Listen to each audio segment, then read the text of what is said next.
The Ride or Die Book Tag by Ladette M. 9 questions plus tagging, let's get right into it. Question 1, The BFF. A book that not everyone likes, but has been with you since the start. You'll always love them. For me, this is Artemis Fowl. I know this isn't universally loved, and I do know that the series has its problems, but for me, I love the combination of science, criminal thriller, and technology. I love that Artemis finds stuff by himself. I like the growing dynamics between him and his friends throughout the books, and I like the plots and the machinations of each individual book and the series as a whole. I find them thrilling and engaging, and I have put off reading the last book for years. I've listened to all the other books multiple times, but I don't want it to end, so I haven't read the last book yet. I know I need to, I know I want to. At this point, I want to do a full series reread before I get to the last book, but for me, that would be the BFF. And I think it shows that it would be my BFF because in my Neverland tag video, I used the fairies from Haven to populate part of my Neverland fantasy island with. Question 2, The Long Drive. A book you'd take on a journey, or if you know you'll be spending a lot of time unable to move.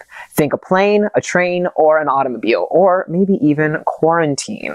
So for me, this will be the Harry Potter series. I love downloading this and listening to it when I'm on a 14-hour drive or a 12-hour drive. It's really relaxing, and it's not so new that I get distracted from the drive too much. Like I worry about getting into like a fog or a haze when I'm driving for too long and then missing something and getting in an accident. That kind of worries me a little bit. So for me, the Harry Potter series blends perfectly this. It keeps me interested, but I've already read it, so I'm not like so distracted that I'm dangerous, you know? So for me, definitely the Harry Potter books. Question 3, The Newcomer. The most recent book you've read that you can't stop talking about. The Rage of Dragons, hands down. This is one of the most recent books I've read recently, and I absolutely loved it.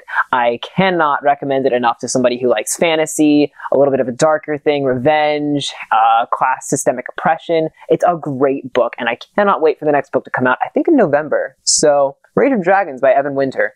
Love it. The Quiet One, question 4. The book you reach for when you need some peace and quiet.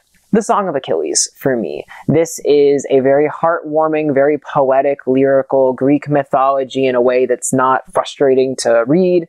For me, this is a great book to relax and unwind and get some warm and fuzzies in when something bad is going on in my life in general. So I love the Song of Achilles, and that's definitely something just to open in a corner with a blanket, with some tea, when the world is just raining viruses outside. Question 5, The Outgoing One. The book you love to read in public, or you don't mind keeping with you for antisocial social occasions.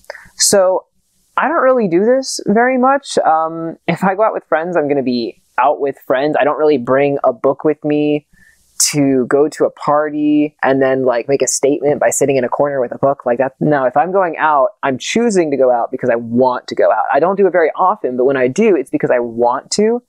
And if I want to go out and spend time with friends, why would I bring a book, which is a solitary isolation activity? Like it does not compute. So for me, this question is a little bit moot. I don't really do that. Also, it's not fair to my friends, you know, if my friends are looking forward to seeing me and I come out and I've got a book and then I just plunk down, like, what does that say to them? Like, how much am I valuing their friendship if I'm just saying, yeah, I'd love to hang out with you, book?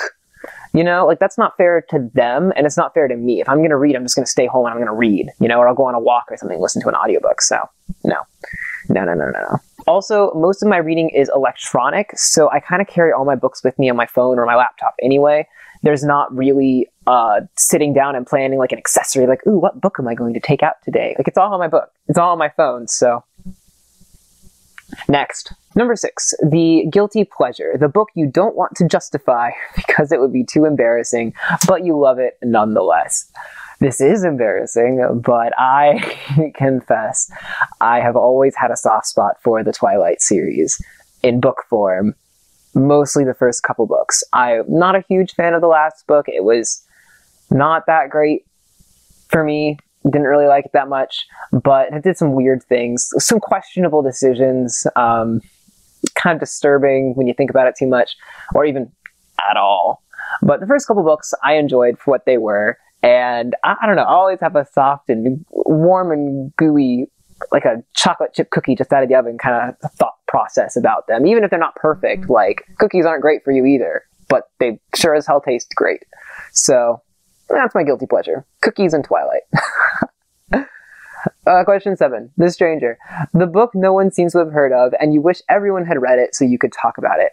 This, for me, I think will be The Curse of Chalion. This is a great fantasy series from a few decades ago, multiple decades ago. I don't think it was very recent. Kind of a fantasy political where the magic comes from gods, and then there are demons, and then there's these political, theological plot threads, and then the humans are just kind of like caught up and they kind of have to make the best of it. Really good series, but there's not much talk about them, unfortunately, that I can find. So if you like this series, let me know, because if you've heard of this series, let me know, because I'd love to talk about it. I really liked it, and in my Neverland video, I picked the protagonist from there as one of the people I'd populate the island with. So I like that series, and I wish more people read it so that we could talk about it. Maybe the Chronicles of Amber, kind of for a similar reason. A little bit of an older fantasy series, but pretty good. Second series was a little weird, but the first series was really good. Question 8. The book was better. A book you loved, but the film adaptation was awful. No questions asked. This is the Percy Jackson series. Like, come on, have you seen the movie? Have you seen the horrible, horrible train wreck that is the 2 Percy Jackson movies? Like, we've read the whole series. Let's take out all the interesting character dynamics, and let's just take the climactic action scenes, and they're not going to make any sense. We're just going to throw them in. It's all going to be stupid. It's going to be dumb. It's going to be eye candy that doesn't look that good, completely empty and shallow with no greater purpose, and a kind of a waste of a great book series. I don't like the Percy Jackson movies. They're stupid and they're a waste of space. So, yeah. Question 9. The author. An author, you'll read everything they'll ever produce. You trust them completely, whether it's a hardback series or 15 novels or a shopping list. I know Stephen King, there was a saying about Stephen King's grocery list. Maybe that was just one of my old fiction teachers. Like my old teacher, she had a saying of like, Stephen King could write a grocery list and it would be a bestseller. Ha ha ha. And I mean, maybe. I don't know. Would the grocery list come alive and eat people or something? I don't know. But for me, I would say Brandon Sanderson. I enjoyed all of his Cosmere works. I loved Skyward and its sequel. I'm really interested in reading the rest of his works. The only one I didn't really like that much was Elantris, but that was his very first published work. But other than that, I love his books, and I cannot wait. Anytime his little progress bars and his website update, I'm just like, yes, give it to me. Let's go. So, Brandon Sanderson. Question 10, the tubers. Who do you tag to do this? So I'm very small, and I'm pretty new. So I don't feel very comfortable tagging very many people, but there are a few people who have commented on my videos, and we've had a nice dialogue. So if it isn't too rude, I would like to tag Graham from the archive, Lost in Translation, Kristen and her books. If this seems like a kind of tag you would like to do, go for it. It's fun. Links to everybody's channels that I've mentioned down below in the description.